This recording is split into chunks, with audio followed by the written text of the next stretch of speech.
Hey budget gardeners, Vita Loca here. Join me today as I share how easy it is to propagate sedum from cuttings. So let's go.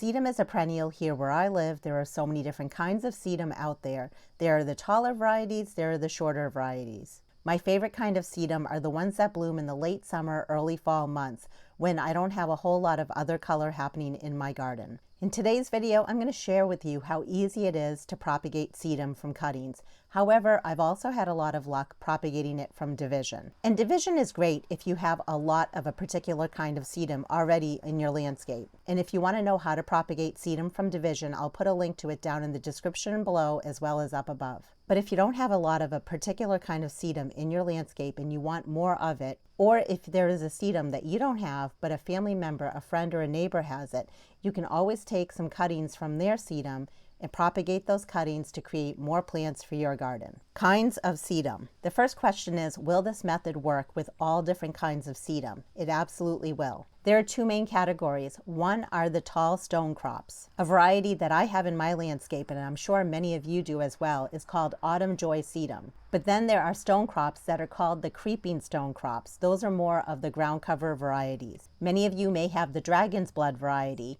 One that I have in my backyard plant nursery where I sell plants is blue spruce sedum. Even though the steps for propagation will be the same for either the tall varieties or the shorter varieties, the shorter varieties will definitely root faster for you. The best time to cut. Timing is everything. The best time to propagate sedum from cuttings is in the late spring, early summer months. You want to do this process as the plants are actively growing, but you want to do it before they start budding up. Can you still do this process once your plants are budding up? Absolutely. It's not like you can't. I'm just sharing when is the best time to do it. The big thing is you want your cuttings to put their energy into creating roots. You don't want those cuttings to put their energy into flowering. Water versus soil. This is the ultimate debate. Which method is better? Propagating your sedum cuttings in water or propagating them in soil? Honestly, it's really up to you. What I like about water propagation is you can actually see the roots forming.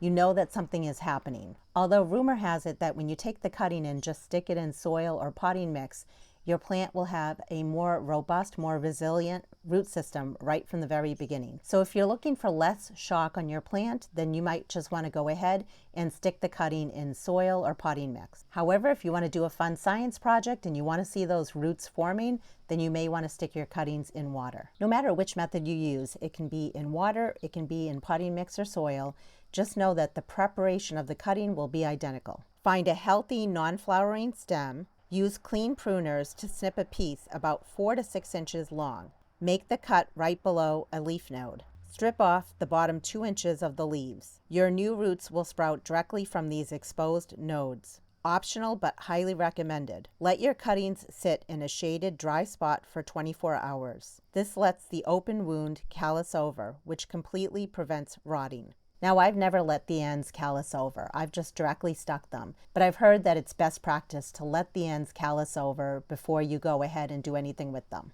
The water method.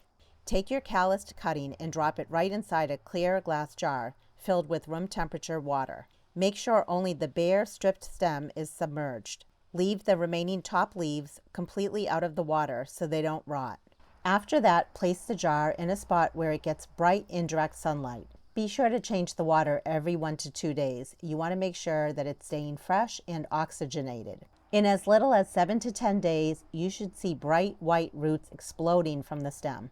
Once the roots are about 1 inch long, you can go ahead and you can either pot up your plants or place them directly out in the landscape. And then just keep your plant well watered until it establishes itself. The potting mix method. Find a pot that has drainage holes in it and fill it with well-draining potting mix. Use your finger or a pencil to make a hole in the soil where you're going to be placing the cutting. Take your cutting and gently place it inside the hole and then tamp around at the base of it. Just make sure that the stem is beneath soil level and that the leaves are above soil level. Place your pot in a space that gets bright indirect sunlight. Give it a light watering immediately after planting, but then hold off on watering.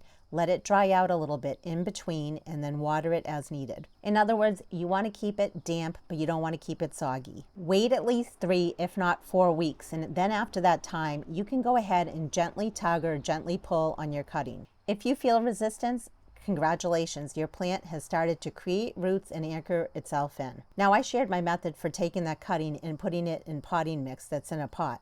However, you could definitely take the cutting and stick it directly out in your landscape.